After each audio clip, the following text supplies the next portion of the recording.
अस्सलाम वालेकुम नाज़रीन, मैं हूं आपका host Zafar Abbas Naqvi. Programme JIT में judgement on and investigation tutorials. इन ट्यूटोरियल्स में हम आपको मुख्तलिफ तफ्तीशी निकात बताते हैं। इन निकात के लिए हम आपको अर्ज़ करते हैं कि आप फ़्रॉड से बचने के लिए तदाबीर सीखें और ऐसे फ़्रॉड के नित नए तरीक़ाकार जानें जिनके ज़रिए आप अपने कारोबार में, अपनी प्रैक्टिकल लाइफ में, अपनी अमली ज़िंदगी में आप अपने आप को फ़्रॉड से बचा सकते हैं और मुख्तलिफ फ़्रॉडियों से आप बच सकते हैं। फ्रॉडिया आपके दोस्त के रूप में आपके पास आता है, आपके हमदर्द के रूप में आपके पास आता है और आपसे आपकी रकम लेकर रफू चक्कर हो जाता है। ये बात आपने याद रखनी है। और फ्रॉडिया आपको अपना मुफाद, आपका अपना मुफाद दिखाएगा, लेकिन मुफाद दर हकीकत वो अपना निकालेगा। इसी चीज़ को वो फ्रॉड कहता है। और फ्रॉडस्टर इंसान इस तरीके से अपनी कार्रवाई को मुकम्मल करते हैं। आपके नोटिस में होना चाहिए, मैं चंद आपको नित नए तरीकाकार फ्रॉड के बताऊंगा। आज इस एपिसोड में हमारी तीसरी एपिसोड है जो कि नेक्स्ट सीजन है हमारा चल रहा है। पहले हम तकरीबन 8 एपिसोड्स फ्रॉड पर कर चुके हैं। इस बार हम 3 एपिसोड्स करेंगे, ये लास्ट एपिसोड होगी। तो हम शुरू करते हैं। अक्सर व बेशतर आपने देखा होगा और सुना होगा कि टेलीफोनिकली आपको साइबर क्राइम के हवाले से भी मैं एक बार फिर दोबारा किसी और एपिसोड में अर्ज़ करूंगा, लेकिन आज हम सीधा सीधा 2-3 चीज़ें आपको बताएंगे। अक्सर व बेशतर आपको फ़ोन आएगा कि आपके दोस्त को पुलिस ने गिरफ्तार कर लिया है या लॉ इन्फोर्समेंट इदारों ने गिरफ्तार कर लिया है, आप इसके लिए रकम फौरी भिजवाएं वरना आपका बंदा जेल चला जाएगा। ये एक बड़ा पुराना तरीकाकार और भूंडा तरीकाकार अब हो चुका है। तकरीबन लोगों को, ज़्यादातर लोगों को पता चल चुका है। इसी सिलसिले में कई बार होता है कि पुलिस के या लॉ इन्फोर्समेंट इदारों के या मजिस्ट्रेट साहब, AC साहब या और अफसरान साहिबान का मैं अमला बोल रहा हूँ, तो आप इतना बैलेंस फलाने ऑफिसर को करवा दें, 50,000 30,000। कई बार लोगों ने इस तरीके से बैलेंसेस करवाए हैं। ये बात आपके नोटिस में होनी चाहिए। कोई ऑफिसर आपसे इस तरह के बैलेंसेस खुदा ना खास्ता नहीं तलब करेगा। कोई ऑफिसर इस तरह की हरकत नहीं करेगा कि आप गुमनाम बंदे को वो कहना शुरू कर दे कि आप मेरे लिए बैलेंस भेजें और ऐसी बात करे जिसमें उसका वजूद ना हो। और ऑफिसर अपनी रेप्यूटेशन, अपनी पर्सनैलिटी, अपनी इंटेग्रिटी को दाव पर लगाकर आपको कभी भी नहीं कहेगा कि इस तरीके से आपको बैलेंस वगैरह भेजें या आपको मुझे जायज़ कैश करवा दें। ये बात आपके जहन में अजबर हो जानी चाहिए। इस हवाले से आपने किसी भी झांसे में नहीं आना। ये झांसाबाज, धोखेबाज मुख्तलिफ हरकतों से आपसे रकम ईंटने के लिए कोशिश करते हैं।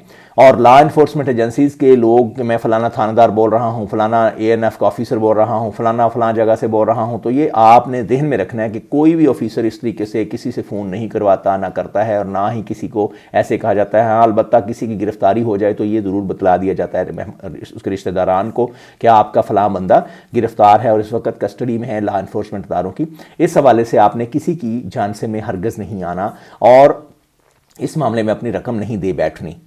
कई बार किराएदारी के मामलात में आपने देखा होगा कि किराएदार के दरमियान 3 या 4 भाई हैं, तीनों चारों भाइयों का मुश्तरका वो घर है। एक भाई ने किराए पर मकान दे दिया, किराएदार ने दूसरे भाई के साथ मिलकर मुख्तलिफ़ किस्म की लिटिगेशन शुरू करवा दी, उसके साथ अलहदा से मुआहदा कर लिया। इस तरीके से किराएदार जो था वो भाइयों की या आपस में हिस्सादारान की लड़ाई का फ़ायदा उठाना शुरू कर देता है और मुख्तलिफ़ तरीके से वो भाइयों को लड़ाना चाहता है और अपनी रकम या अपना जो मुफाद है, अपनी सर्विसेज, जो मकान में रह रहा है वो सर्विसेज हासिल करके वो अपने आप को बरकरार रखना चाहता है कि मैं इस जगह पर अपनी मौजूदगी को बरकरार रखूं और मुझे फ़ायदा मिलता चला जाए। इस तरीके से डबल क्रॉसिंग करके अक्सर व बेशतर किराएदार साहिबान भाइयों को आपस में लड़ाकर या उनके साथ लिटिगेशन बनवाकर, रैंगलिंग करके कई बार ख़राबी करते पाए गए हैं।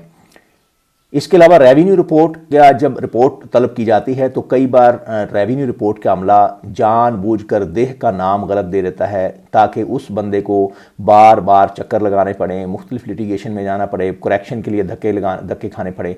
इसी तरह कई बार सहमन या दानिस्तन ट्रैफिक के ऑफिसर्स ये कर देते हैं कि उस बंदे का लाइसेंस की स्पेसिफिकेशन चेंज कर देते हैं। अमला जो है मुख्तलिफ अमलाजात रिकॉर्ड में रद्दोबदल करके सहमन या जानबूझकर या आदतन या इरादतन ये ऐसा करते हैं कि ताकि अवामुन्नास के लोग तंग और ख़राब होते रहें। इस तरह की हरकत व सकनात के से बचाव के लिए आपने जो भी अपनी कार्रवाई करनी है, जो भी अपना काम करवाना है, उसको आप उसी जगह पर, उसी दफ्तर के बाहर खड़े होकर, उसी जगह पर खड़े होकर अपने मामलात को चंगी तरह, अच्छी तरह देख लें, चेक करवा लें और वाज़ेह हो जाएं कि आपके साथ कोई ऐसा काम तो नहीं हो गया जिस काम में आपको नुकसान होगा या आपको दोबारा चक्कर लगाना पड़ेगा। चक्कर से बचने के लिए आपने वहीं पे खड़े होकर on the spot, there and then आपने लाजमन ये चेक कर लेना है कि आपका जो काम जिस तरीके से आप चाह रहे थे या जो कानूनन ज़ाब्तन और एसओपीज़ के मुताबिक चलना चाहिए होना चाहिए वो हो चुका है।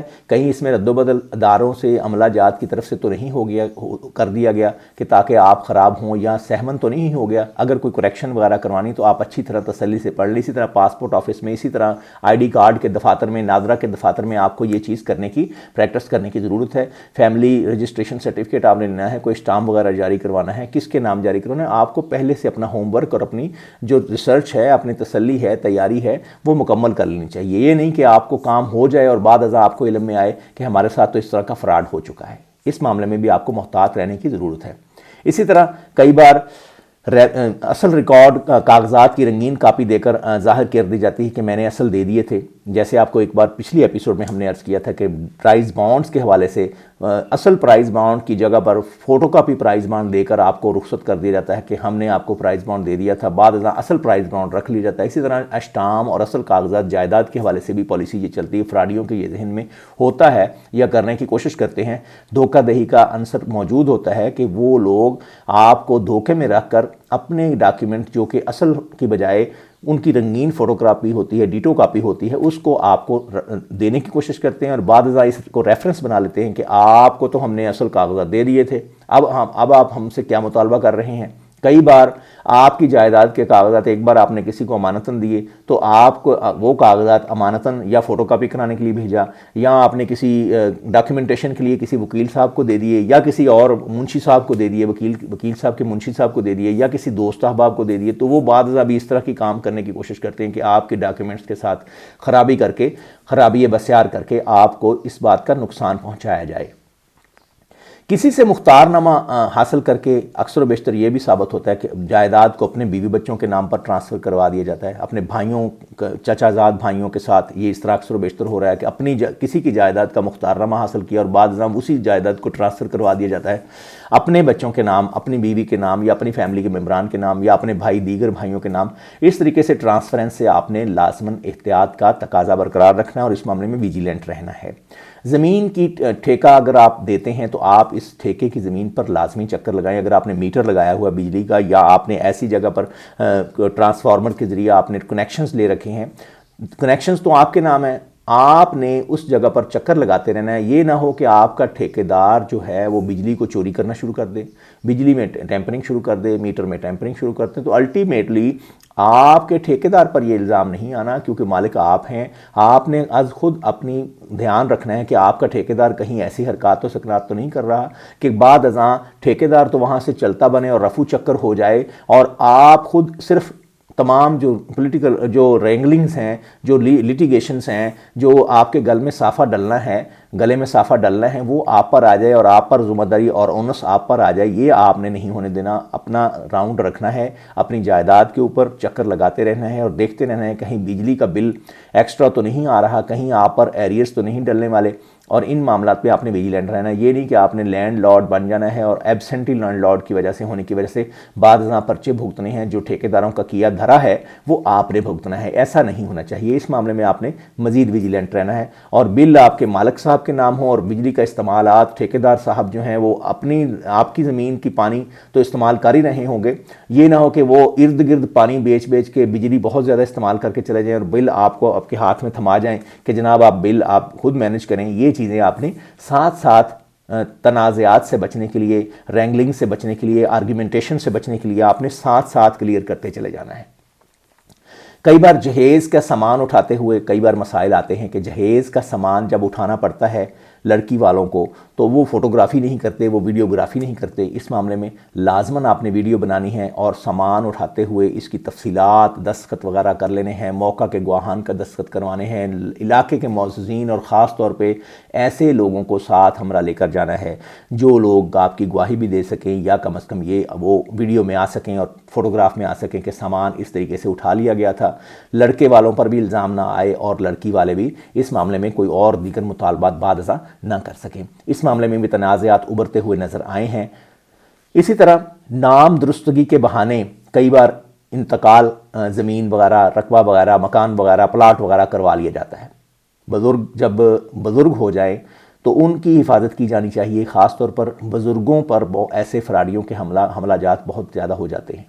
ये फ़राडिये बुज़ुर्ग जो हैं, जिनके वारसैन उनके साथ लड़ाई की वजह से, उनके साथ ताल्लुकात में कशीदगी की वजह से उनको थोड़ा सा तर्क कर देते हैं, या बुज़ुर्ग ऐसी जगह पर तर्क सकूनत करके चले जाते हैं, तो ये फ़राडिये उनकी हमदर्दी हासिल करने के लिए उनके साथ आर्जी ताल्लुकात बनाते हैं और बाद अज़ा उनकी जब कमज़ोरी का, नातवानी का, उनके हॉस्पिटल जाने का, उनकी हस्पताल में इलाज मुआलजे के सिलसिले में मौजूदगी का नाजायज़ फ़ायदा उठाते हुए ये नाम दुरुस्तगी के बहाने या उनकी कुर्बत हासिल करने के बहाने ज़मीन का इंतकाल, प्लाट का, मकान का इंतकाल अपने नाम करा लेते हैं। इस सिलसिले में वारसान, असल वारसान को लाज़मन मुहतात रहने की ज़रूरत है। इस तरह के वक़ूआजात भी देखने में आए हैं। कई बार ये होता है कि फ़राडिये किसी और की दुकान दिखाते हैं, कारोबारी अपने आप को खुद जाहिर करते हैं और तीसरे पार्टी को लेकर आते हैं हमरा, और दुकान बाहर से दिखाकर उसी दुकान के नाम पर माल उसको कह देते हैं कि आप इस माल को पैकिंग कर दें, इस माल को तैयार कर दें, लेकिन रकम बाहर से लेकर किसी गुमनाम बंदे से रकम लेकर गायब हो जाते हैं। बाद वो गुमनाम बंदा और मालिक दुकान या मकान वो आपस में उलझते रहते हैं। इस सिलसिले में भी आपको विजिलेंट रहना है। डायरेक्ट डील करने की कोशिश करें, डायरेक्ट होकर बात करें, किसी ओले में ना रहें, क्लैरिटीज़ पैदा करें और आपने आपके लिए और जिस बंदे के साथ फ़्रॉड होने जा रहा है और जिसके नाम पर फ़्रॉड होने जा रहा है उस मामले में भी आपने मुहतात रहना है। इसी की एक और किस्म है, किसी का प्लाट दिखाकर, रकबा दिखाकर आप पैसे हासिल कर लें, बयाना हासिल कर लें और बाद गायब हो जाएं। ये भी आपने याद रखना है। जब तक असल मालकान की आपको तसल्ली तशफ़ी ना हो जाए, अपनी जेब से रकम आपने निकाल कर फ़्रॉडिये को नहीं देनी। ये आपने याद रखना है। प्रॉपर्टीज़ में ऐसे मामला बहुत ज़्यादा आते हैं। कई बार आजकल एक नया ट्रेंड जाग रहा है, ट्रेंड नोटिस में आ रहा है फ्रॉड का, कि कई बार डिलीवरी वैन और डिलीवरी बॉयज़ के साथ फ्रॉड हो रहा है।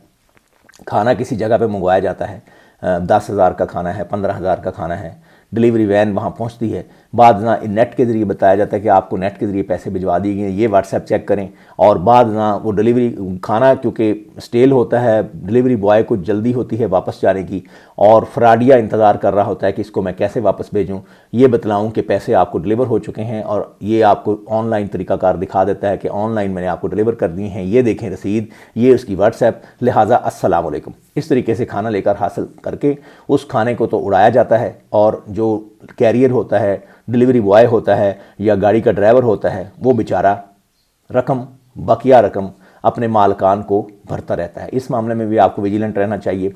नाज़रीन, आज का एपिसोड आपको कैसा लगा? आपने JIT के प्रोग्राम को कैसा पाया? हमारी प्रेजेंटेशन, हमारी जो स्टूडियो सेटिंग और हमारी रिसर्च आपको कैसी लगी? इस मामले में आगाह कीजिएगा अपने कमेंट बॉक्स में। अगर आप drug demand reduction advisory hub के साथ काम करना चाहते हैं गड़ी शो लाहौर में, तो मोहसिन गिलानी और सैयद जुल्फ़िकार हुसैन गिलानी के साथ ज्वाइन हैंड्स कर सकते हैं। आज का प्रोग्राम देखने का शुक्रिया। अल्लाह हाफिज़।